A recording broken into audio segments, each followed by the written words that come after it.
it's my belief that if you can control every one of the variables externally to an organism, you can control its behavior. So one of my favorite quotes from B.F. Skinner, who was a behavior psychologist from way back in the day, was the old saying is, you can lead a horse to water, but you can't make it drink. He said, well, if you bleed it out enough and you starve it and you leave it in the sun and you put the water right in front of its mouth, he's like, I can veritably guarantee that I can make it drink. And so if you were to think about yourself as that horse, then it's like, okay, well, what is the equivalent of the bloodletting, the dehydration, the starving that you can put yourself into to get the behavior you want? So starving has a negative connotation, but we can also starve out the negative things in your life. Like you can starve the alcohol, you can starve the porn, you can starve the friends. And I think the easiest way to do that is to get out of the environment you're in. Because like, I'm sure you heard about I think this was in Atomic Habits. In Vietnam, I think it was like 10% of troops or something were taking heroin when they were over there in the 70s. They thought there was going to be this massive problem when they came back to the States. But when they came back to the States, almost no one continued the heroin habit. And so going from Vietnam, where you're doing heroin, to the US, where you're not taking heroin, had a 90% success rate, whereas the inverse is true of recovery centers in the United States today. People go there and 90% of them relapse when they go back home. And so the difference is that people were doing heroin in a different environment, and then they changed their environment, and then they never went back to the environment that they did heroin in.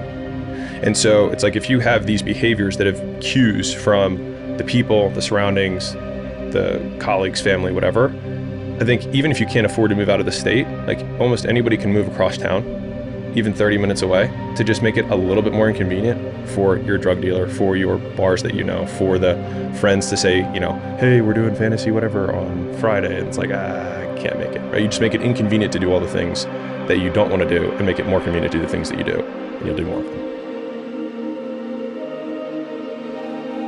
College, the degree, you still question, is this my purpose? I want to talk to you about the center, your purpose. One question that I always ask myself, even as I would always ask myself, is your purpose. What's your purpose for living? Do you know your purpose? What you're created to do? Do you know what that is?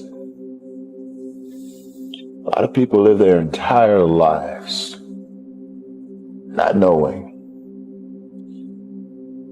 Entire lifetime not being happy because they feel as though they're not fulfilling their purpose. You see that man right there? So, like, for instance, let's say you have no races. Let's say you have no classes, no nothing. There's no purpose in your life. You know, people need to have purpose to get up. They need purpose to perform. You need to get to a point in your life where there's nothing on the docket. There's no 5K. There's no I'm going to get into school to be this or that and still perform to the highest level. Because what people don't get is one day that thing's going to come up. And if you're not constantly performing without purpose. We've been around for 3.5 billion years. You know, every single one of your relatives propagated successfully. And here you are against all possible odds in this world of hell in some sense, and bitterness and tyranny and malevolence. And yet God only knows what's inside you, this capacity for consciousness, the capacity to confront potential and to turn it into something good.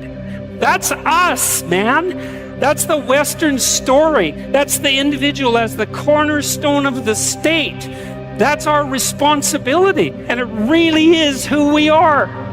And so we need to know that, and we need to remember it, and we need to act it out. And then maybe we can see what we can do about it, you know?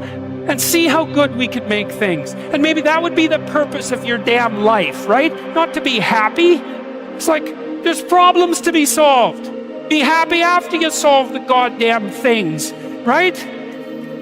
It's this magical thing, purpose, that we're all looking for. But what's funny about it all is that we need these things to perform. But we don't take a second to realize the purpose is always there. The purpose never leaves us. because the very purpose is you. You are always the purpose. There may be another purpose, like being a SEAL or going to college or whatever, but the main purpose in life is you. So if you wake up in the morning and you don't want to do something, you don't care enough about yourself.